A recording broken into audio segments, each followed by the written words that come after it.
শরীয়তপুরের বেদেরগঞ্জে চুরির অপবাদ দিয়ে এক মধ্যবয়স্ক নারীকে ধরে নিয়ে লাঠি দিয়ে বেধড়ক মারধরের অভিযোগ উঠেছে আনোয়ার হোসেন মোল্লা ও তার সহযোগীদের বিরুদ্ধে। নির্যাতনের ভিডিও সামাজিক যোগাযোগ মাধ্যমে ছড়িয়ে পড়ার পর এলাকায় ক্ষোভের সৃষ্টি হয়েছে। ভিডিওতে দেখা যায় কয়েকজন ব্যক্তি ওই নারীর দুই হাত ধরে রেখেছেন, আরেকজন লাঠি দিয়ে তাকে মারধর করছেন। এক পর্যায়ে মাটিতে লুটিয়ে পড়লেও থামেনি নির্যাতন। অভিযোগ, আনোয়ার হোসেন মোল্লার বাড়ি থেকে 2 লাখ টাকা ও 4 ভরি স্বর্ণালংকার হারিয়ে যাওয়ার ঘটনায় 6 সন্তানের জননী নার্গিস বেগমকে সন্দেহ করে প্রথমে ধরে নিয়ে যাওয়া হয়, পরে তাকে নির্যাতন করা হয় বলে অভিযোগ করেছে পরিবারটি। বর্তমানে গুরুতর আহত অবস্থায় শরীয়তপুর সদর হাসপাতালে তিনি চিকিৎসাধীন রয়েছেন।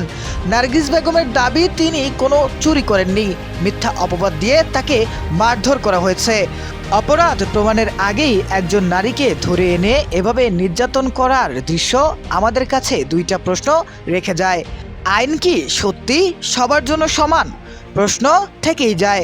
2026 সালের এই সমাজে এমন মধ্যযুগীয় কায়দায় মারধর করা কি কোনোভাবেই গ্রহণযোগ্য? এ ঘটনায় মামলা হয়েছে বলে জানিয়েছে পুলিশ। অভিযুক্তকে গ্রেপ্তারে অভিযান চলছে।